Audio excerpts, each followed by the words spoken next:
everyone, my name is Chelsea and welcome back to my channel. For today's video, we have a book unhaul.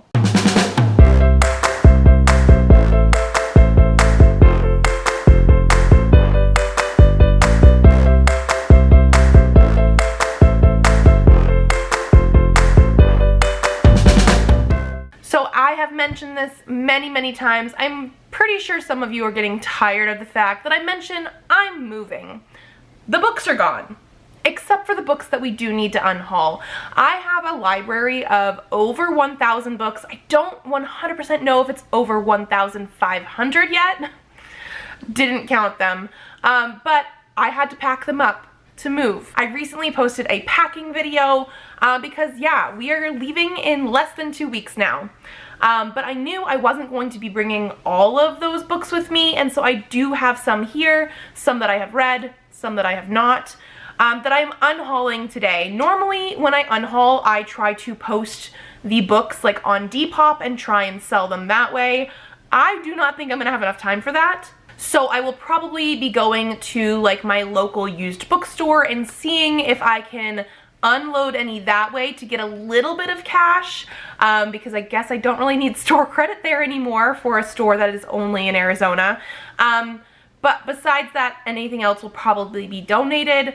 I have 61, I'm pretty sure at the last count, 61 books here to share with you. We're just gonna go through and give a small explanation of why I'm actually unhauling it. But these are the books that I decided not to take with me across multiple states in the move from Arizona to Washington that is gonna be like 1,400 miles. So yeah, let's get into it. So I think we're just gonna start with the stuff that I have read before, since that's how I sorted everything. First thing I have here is Dust and Grim by Chuck Wendig. This is his middle grade. I think his only middle grade, unless this was part of a series. I don't remember.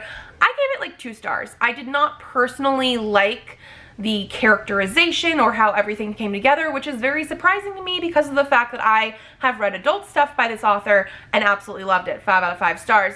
So just, I don't think he was necessarily a middle grade person for me. This actually should have been unhauled like 1 or 2 unhauls ago, and I just kept forgetting it on my shelf, so we're getting rid of it. The next thing I have here is the Kiss Quotient and the Heart Principle by Helen Huang. Both of these books were like 3, maybe 3.5 stars for me. I think I originally gave this one 4, but that was like at the very beginning of my romance journey. And truth be told, while I do appreciate the autism rep in here, especially because the author is actually autistic, I did not really like the romance. I am somebody that very much wants the romance and like the buildup of that to be at the forefront. This is more about the sexy times, and this was very hard hitting, and at the beginning of the story, we have our main character in a sexual situation that she is basically just cringing at. And so the aspect of her trying to be romantic and sexual and disgusting herself with certain aspects, I could not get past that because it was just like too much in the opposite direction of what I would prefer in a romance. But there are still good things about this. It's just personally not for me. I also have an Unkindness of Ghosts by Rivers Solomon. I personally love The Deep so much. I took it with me, obviously. But this one was like a solid-ish 3-star for me. Again, I think I was just expecting a little bit more from the actual plot and character progression. Some people absolutely love this one, but it didn't have enough for me. Like, I was expecting more because I read The Deep before I read this one. I definitely want to try more from this author. It's just, again, something that I don't think I necessarily need on my shelves.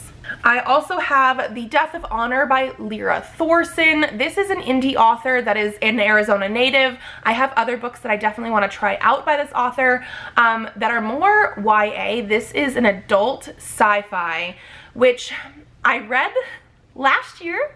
I want to say it was last year. I think, again, I gave it a very solid, just 3-star. I don't fully remember much about this, but it had some aspects in it of like conspiracy, like one character potentially being a spy, things going on that way, that I just was wishing for more.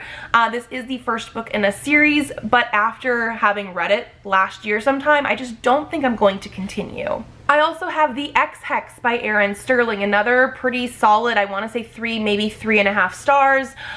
This is a paranormal witchy romance that, again, I just felt mediocre with.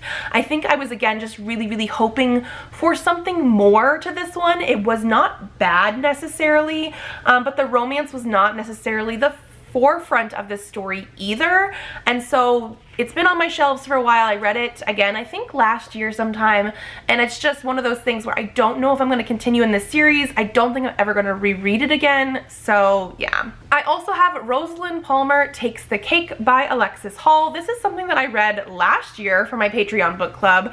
I thought it was romance. I would not classify this as romance. I've read other Alexis Halls that I have enjoyed, but this one specifically is more just sort of like adult contemporary, maybe like women's lit fic sort of stuff.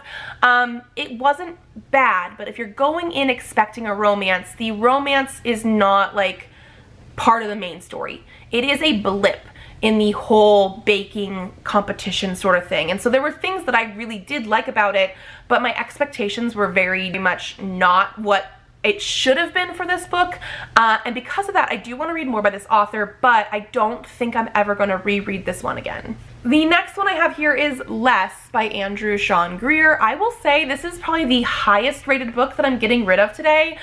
It was a 4.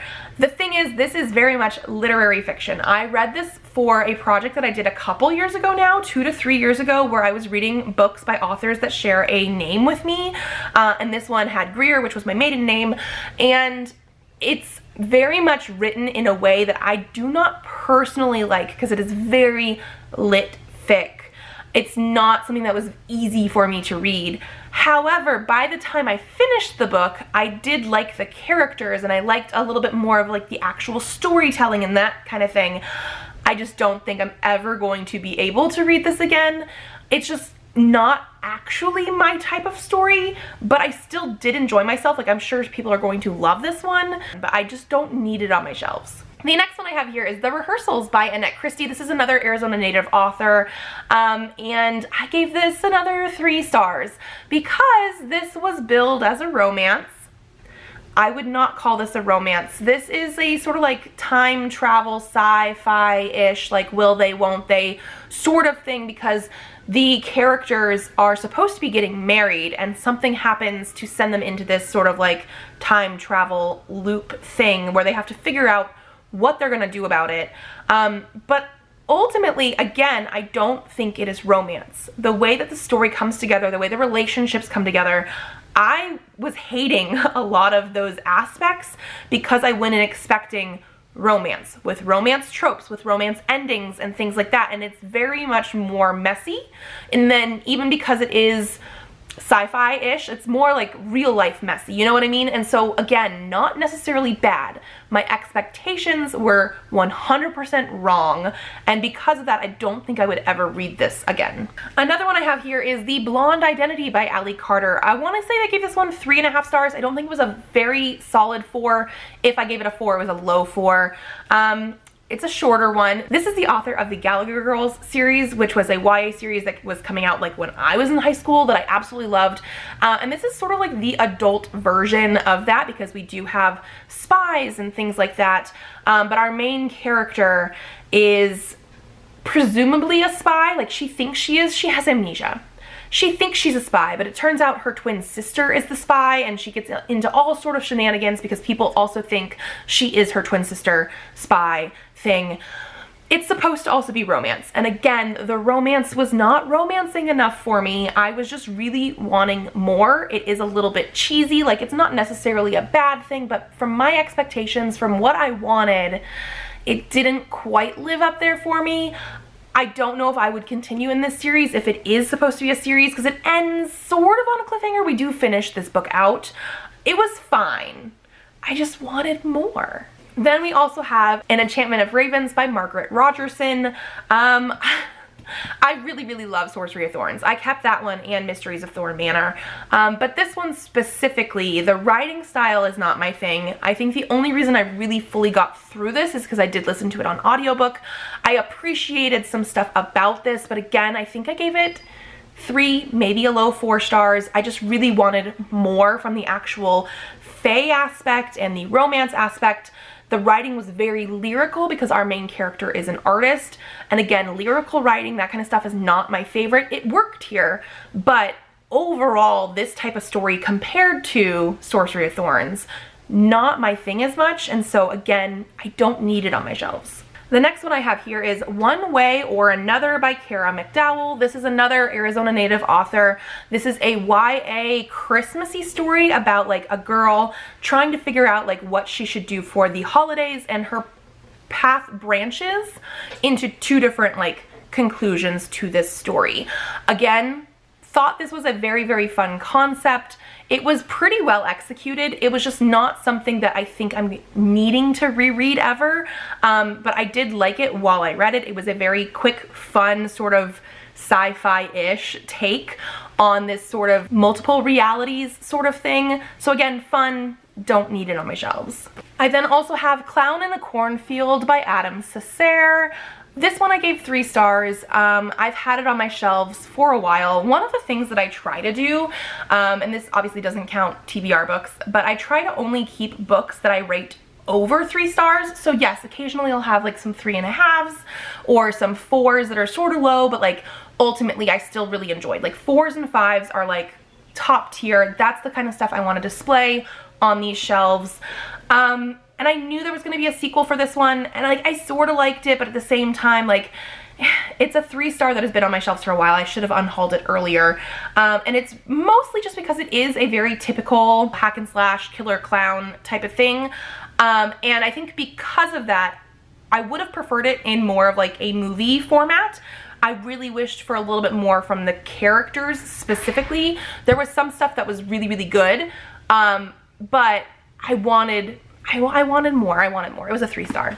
I then also have Eat Your Heart Out by Kelly DeVos, another Arizona native author, that I got rid of a different book by this author last year sometime, I want to say, because I really just did not enjoy that one. This one I liked a lot better. However, I do still think for the aspect of what this is, which is like a zombie sort of story set at a fat camp, and like people are really much trying to like go into like more of the like teen horror movie tropes. Like I did like a lot of this, but it is heavy-handed in some ways. And so again, even though I did have a lot of fun with this, it's not something that I ever see myself picking up again, but I do think people should definitely try this one out because I do think that aspect of it was done well. The next one I have here is Dragon Pearl by Yoon Ha Lee. This is a middle grade sci-fi fantasy story because we do have a sci-fi setting, but with a lot of Korean mythology in here, so we have a lot of fantasy as well. This is just one of those ones that I thought was too much at once. I really was wanting for it to slow down a little bit, give us a little bit more of the characters versus the mythology. And this is the first book in a series, I'm pretty sure, or at least a duology. And so there's probably going to be more from it. But again, even for being a middle grade, I was just hoping for a little bit more. I want to say I gave this one either a 3.5 or a low 4. But I don't see myself necessarily continuing in the series. I also have Frogkisser by Garth Nix. This is another middle grade. I did give this one 4 stars, so it was a pretty high one on this list that I'm getting rid of. However, it was a low 4. The writing style of this was my biggest thing. It's very much like a tell versus show, sort of like older style, fairy tale-esque. And I thought the fairy tale aspect was really good, but for some reason, and I listened to it on audiobook, this book felt like it took forever. It's not very long, but it took forever to do anything just because of the way I think the story was written. There wasn't as much urgency as there should have been for the type of story that it was. It was cute, it was fun, it was very much like a fairy tale, like if that's something that you're looking for, but like the writing style and the way that that happened, like how long it felt it took, that's why I'm getting rid of it. I then also have I Am Not Your Chosen One by Evelyn Benvey. This is a rainbow crate edition. I love the way that this looks, but I gave it a pretty low 3-star. This was just okay for me. It's about a guy who ends up like going through a portal to this fantasy world, and people think he's the chosen one, and he doesn't want to be the chosen one. But the actual characterization and like the way that the plot went forward, I don't even remember most of this, except for the fact that I didn't really like a lot of it. I read it last year sometime. I just haven't had a chance to unhaul it.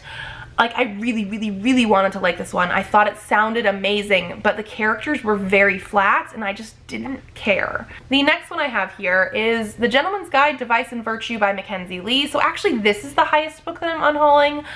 I gave this a 5-star when I originally read it. I've gone back and forth about if I'm ever going to reread this series.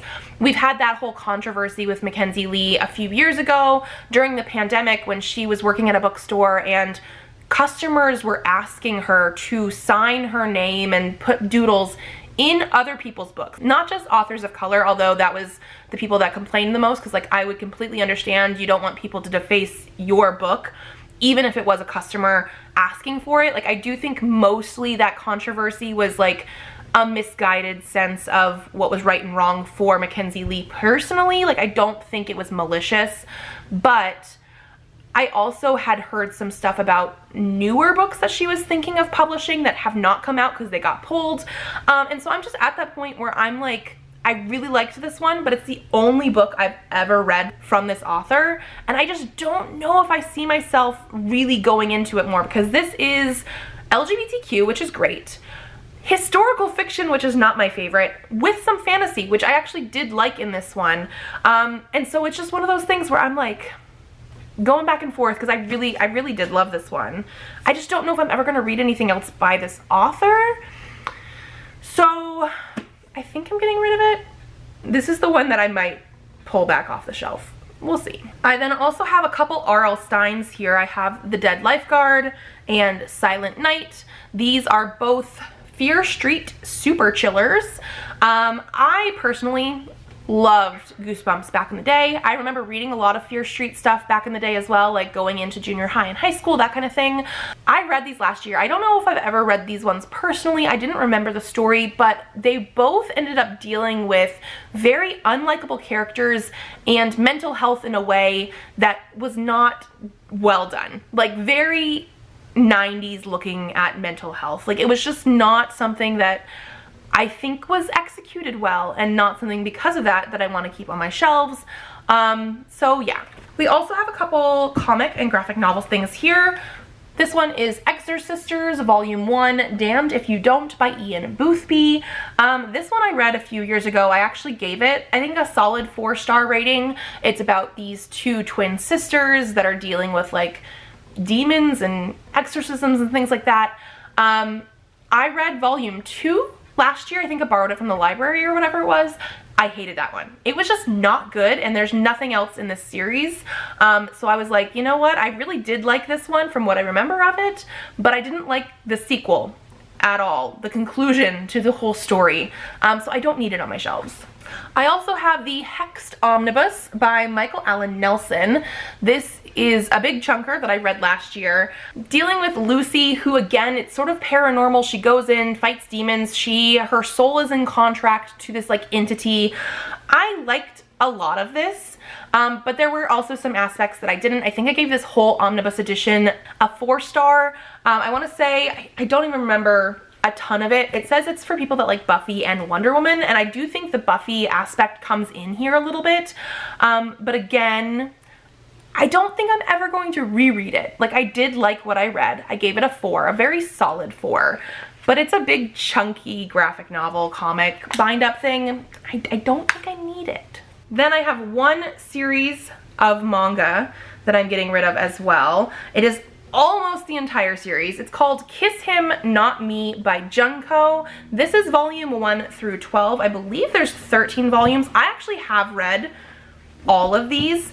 I was reading it before it was printed into English. Like, I was reading it on the Kodansha Comics like website. Like, they were posting it on like each individual chapter or each individual volume before they were actually printed. And I did like this one. It is about a girl who is very much into boys love, and so she does not understand that some of these guys are coming on to her because she would rather them come on to each other. Yes, it does sound a little bit problematic. Some of it is, especially because she is plus sized, she is fat, in the first book. She ends up going through a weight transformation, becomes gorgeous because of course she does, and then that is why she's getting attention. I did really like the ending. I do think they pull it back from being a little bit more problematic near the end. The fact that, like, yes, she was fat previously, and that doesn't necessarily equate to not being pretty. Like, they did pull it back in like volume 13, but it is a little bit weird in the fact that, like, the whole aspect of this, like, harem that she has around her is because, one, she's pretty because she's not fat anymore. Two, she thinks the boys should be with each other instead of her. And then there is a girl one as well for part of her harem eventually. Oh, it looks like in part 3 they come here. I did like the aspect of a potential sapphic romance. Obviously they didn't do that. But I liked them. I just don't think I liked them enough to keep them on my shelves. Yeah, so let's just go through. So we had volume 1, volume 2, volume 3, volume 4, volume 5, volume 6, volume 7, volume 8, volume 9, volume 10, volume 11, and volume 12. So those were all of the books that I've read before. I now have some DNFs that we need to talk about, and then I have things that I have not read, which will be quicker because I have not read them. The first one I have here is Maplecroft by Sherry Priest. I tried to read this last year. It's supposed to be a take on Lizzie Borden and, like, why she killed her family with the axe, blah, blah, blah. It's supposed to be sci-fi. It ended up being Lovecraftian, which is not bad. I didn't even necessarily get to that part. I DNF'd it because it was a lot of letter writing back and forth in the Lovecraftian type of dialogue. Like, I just don't like older types of dialogue, anything that's not like a little bit more cut and dry. So yeah, I DNF'd this one.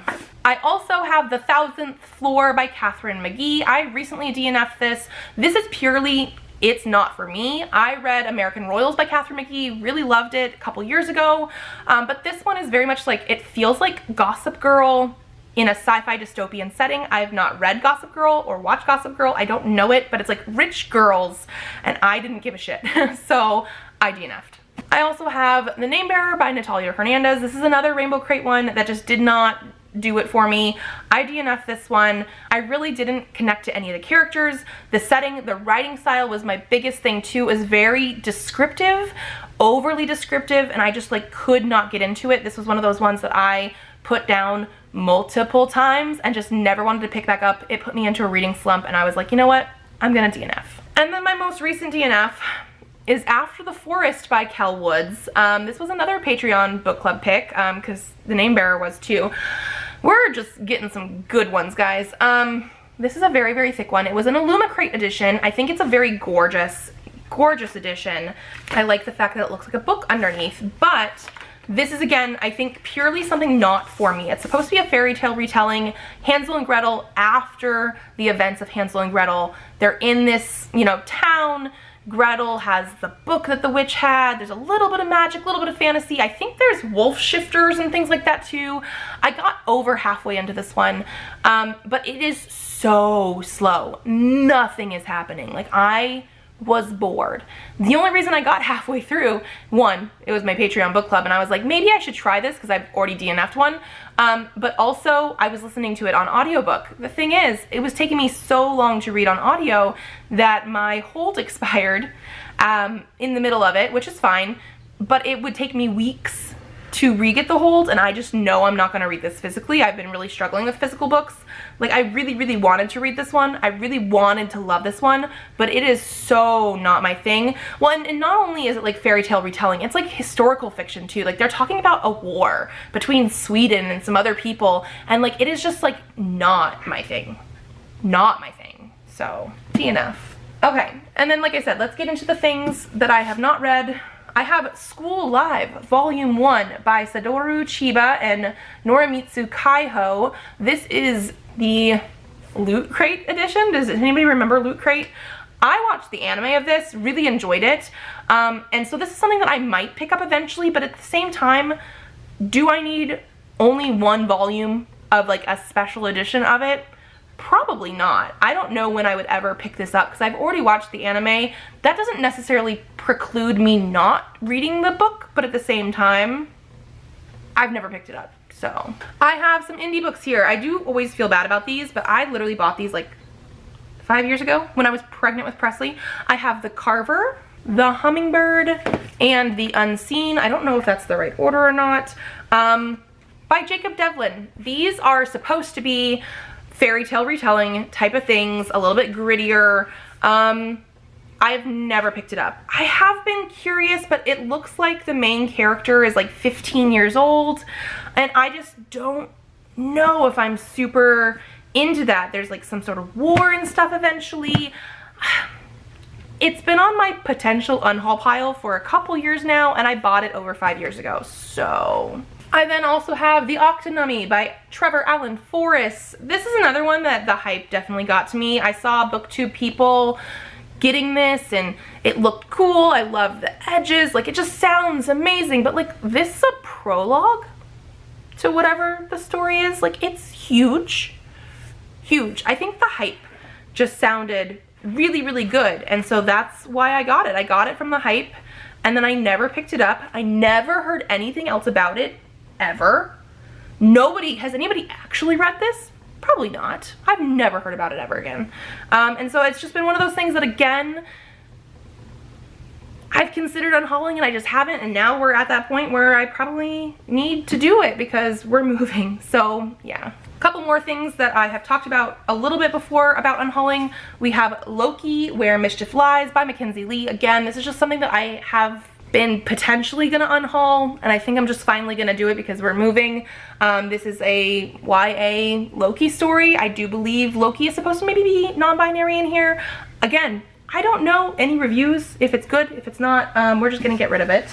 I also then have Trailer Park Fae by Lilith St. Crow. This is supposed to be a darker, grittier, like urban fantasy sort of thing, because we do have like fae on motorcycles and stuff. I'm not big into motorcycle clubs. I don't know if this is exactly what that is or not, but I have read stuff by Lilith St. Crow, both as Lilith St. Crow and as Lily St. Crow, which is her YA pen name. And it's mixed. My Lilith St. Crow endeavors was a historical gas lamp fantasy steampunk sort of thing. Did not enjoy it because I don't like that. Didn't realize that until like after. It takes me a while sometimes to realize like what I do or don't like. I've been on BookTube for almost 7 years. I'm still figuring out exactly what tropes and genres and stuff I like or not. And then the young adult stuff from her was paranormal romance that ended up leading into a romance that was not the one that I wanted. It was like a love triangle and stuff happened, and I DNF'd that series. I never finished it. So I just think I'm at the point where, again, this has been on a potential unhaul pile for a while. I do really love the cover, but I don't think I'm gonna get to it. Another unhaul pile book is Somewhere Only We Know by Maureen Gu. This has been picked for a TBR recently, and I think I mentioned in that video that if I don't read this, I'm unhauling it. It's a YA romance. It has K-pop stuff. I'm not into YA specifically, like in high school stuff as much anymore. I don't know if this is set in high school, but it is YA romance, and it's just, I haven't picked it up. I also have Vicious Spirits by Cat Cho. This is another one that I picked up earlier this year. It was on a TBR, and I just never wanted to read it. Like, I was actively not reading it because I got the audiobook from my library quite early actually, and I just kept avoiding it sort of on purpose, and I really do love Wicked Fox. I kept that one for now. I did really, really love that one. I just don't think I'm gonna actually continue in the series. Like, I just don't think I'm gonna read this one. The next one I have here is A Dark and Hollow Star by Ashley Shuttleworth. I think this is an Illumicrate edition. That before they started doing like really, really cool editions, it looks like, because it doesn't really have like too much going on except for like the pages. Partly the reason I'm getting rid of this is I've never really had the urge to like, I need to read this now, even though it is sort of like a morally gray characters, urban fantasy, very paranormal sort of thing, but also I really didn't like the covers for like the second book. Was there a third book in this series? I don't know. And I only ever really heard stuff about this first one when it first came out, and I've never heard anybody talk about the rest of the series since. So maybe it was like a one-hit wonder sort of thing. I don't know. I really wanted to like this and like read it, but then it just has not kept my attention. Like, I've not wanted to read it in who knows how long. I then also have The Fate of Stars by S.D. Simper. This is another Rainbow Crate edition. I really like the edges that are like scales for mermaids and stuff. This is going to be, I believe, a sapphic mermaid romance. It does say that there's sexy times in here, and I do believe, based on things that I have heard, again, nothing like super detailed, this is more of like a sexier one, even though they do now have like a Rainbow After Dark, which is supposed to be the more like adult, sexy, spicy ones. I think this was before that came out. Again, I bought this box for the other book that came in it. I don't think this is like my thing necessarily. I then also have Letters to the Lost by Bridget Kemmerer. I've actually really liked a lot of Bridget Kemmerer's stuff, but this is a YA book by them that is specifically set in high school and dealing with grief and stuff, and I don't know if I want to be hurt that way, especially since it is supposed to be like set in high school and stuff. I think we're gonna get rid of this one. I also have The Apocalypse of Elena Mendoza by Sean David Hutchinson. I have read some Sean David Hutchinson that I've liked. This one seems to be the most diverse in the actual ratings. This one has some of the lowest ratings, and again, I don't know much about it. And because of that, I've never really wanted to pick it up. I read At the Edge of the Universe that I really loved, and I have We Are the Ants, which seems to be like his highest rated book, and I haven't picked that one up yet either. We'll see, but I don't think I need this one. You should notice that a lot of these books that I'm unhauling that I have not read are basically YA. I'm very much not reading a lot of YA anymore, and so a lot of them are the ones that we're getting rid of today that I haven't read. They're YA. We have The Book Jumper by Mexil Glasser. This is supposed to be about a character who can jump into books or something. It sounded intriguing, but at the same time, I've never picked it up. We have The Ones We're Meant to Find by Joan He. This is an Owl Crate edition, which means it did have some like really cool under the dust jacket and art and stuff. And this is sci-fi. I love sci-fi, but I've heard mixed things about this, and it's more of like a cli-fi than sci-fi, and so yeah. I also have The Gray Seer by Kim Liggett. This one came in a Shelf Love crate. That company has been defunct for years now. I really was intrigued by this at first. It's about like girls coming into their grace year and like, you know, being otherworldly in a way. Yeah, they believe their skin emits a powerful aphrodisiac, the potent essence of youth, of a girl on the edge of womanhood, so they're banished. I don't know, nowadays that I'm older, this just feels like it would also be very uncomfortable to read, and I just didn't want to get into that. I also have Sweet and Bitter Magic by Adrienne Tooley. This is an Owl Crate edition. This is a sapphic, witchy book.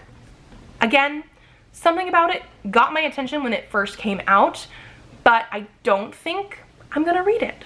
I also have I Hope You Get This Message by Farah Naz Rishi. This is a sci-fi, but like on Earth type of sci-fi. Again, I've had this for years. This was an Owl Crate edition, I believe. Again, I just have never wanted to pick it up. I literally, again, I said a lot of these are going to be young adult books that I'm getting rid of that I have not read. Part of it is because I have not been looking at my young adult TBR like at all. Like when I go to look for books, I am not looking there. I am not thinking about them. I am not wanting to think about them. So some of these books have been there for forever, years, and I just haven't picked them up. This is an exception. I have Ronan Boyle and the Bridge of Riddles. This is a book that I picked up last year for $1 at the dollar store. So it was like $1.25. It's a middle grade. It actually looks brand spanking new. But it's a middle grade about like the Irish police force. And I don't think I fully 100% understood that aspect when I picked it up, because I was like, oh, $1, a middle grade. It has like Patton Oswalt and Weird Al blurbing it on the back. Like it just sounded sort of funny and intriguing. And it was $1. $1 for a Barnes & Noble edition from the dollar store. But I just don't know if I actually want a police book. It does have illustrations and stuff too. You know what I mean? Like, yeah, I know it's the Irish police and whatnot. Yeah, we're getting rid of it. I also have This Savage Song by V.E. Schwab. I love V.E. Schwab. This is mostly just because this is like the original cover, and there have been much prettier editions out. I have not read this one yet. I do want to read this duology because I've read a lot of V.E. Schwab stuff, but I don't think I actually like this cover as much as some of the other ones that we've had out. So I'm gonna get rid of this one and get a prettier one eventually. I also have The Demon's Lexicon by Sarah Reese Brennan. This is a book that came out like early 2000s. It's paranormal. I don't know much else about it. It's been sort of on my unhaul pile for a while because like I think I do want to get into some of these little bit more older classic paranormal young adult sort of things, but it's just taking up room on my shelf right now, and so because it was in the unhaul pile, we're gonna get rid of it. I also have Foolish Hearts by Emma Mills. This is another one that I've debated getting rid of, mostly because it's set in high school. I do like the fact that it's supposed to be like based on Shakespeare. Is it Much Ado About Nothing? No, A Midsummer Night's Dream, which I actually did in high school. I really like that one. But because it's set in high school, and a lot of the books that I've read lately that are set in high school don't get higher rated than like a 3, I think we're just gonna get rid of it. And don't worry, we're on the last one. I have A Lady's Guide to Petticoats and Piracy by Mackenzie Lee. This is the one that, again, I've been sort of debating about. I know there's an ace character in here, but again, it's historical fiction. This does have some piracy and stuff. But I've heard mixed things, and again, I can't fully tell if it's because of the actual content of the stories or if it's because of the thing that the author did back in 2020, which again, I see both sides of the story. I think I'm gonna get rid of it though. This is the last one we have here today. So that is going to be everything that I'm getting rid of. Like I said, like 61 books. If you are somehow in Arizona or you know you want something and you're in the United States and I can ship it out within the next like few days to you, let me know. I would be willing to do that. It's just like normally I put stuff on Depop and then it sits there for a little while. Sometimes things get picked up right away, but I need these out of my life as soon as possible. We're leaving in less than 2 weeks, so I will probably, within the next weekend, take them to a bookstore and try and get a little bit of cash back and then donate the rest. That's probably what we're gonna do. If you guys like this video, give it a thumbs up to let me know. Subscribe to this channel if you'd like to see more videos. I do have videos coming out Tuesdays, Thursdays, and sometimes Saturdays, so I will see you then. Bye.